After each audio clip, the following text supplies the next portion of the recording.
सरवत इजाज़ कादरी साहब के घर पर छापे की शदीद मजम्मत करते हैं। ये सिर्फ उनके घर पर छापा नहीं बल्कि पूरी अहले सुन्नत के मुंह पर ज़ोरदार तमाचा है। 2 महीने कबल जब अहले सुन्नत पर जुल्म किए गए, हमने तो उस वक्त कहा था कि आज उलमाए अहले सुन्नत मजलूमों के लिए निकलें, अमली कदम उठाएं, वरना आज जो ये महफूज हैं कल को ये भी महफूज नहीं रहेंगे।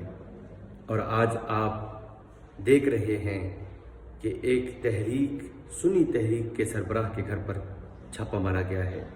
और अगर अब भी उलमाए अहले सुन्नत अमली कदम नहीं उठाएंगे तो याद रखें ये हर एक के साथ इसी तरह करेंगे और कोई भी महफूज नहीं रहेगा।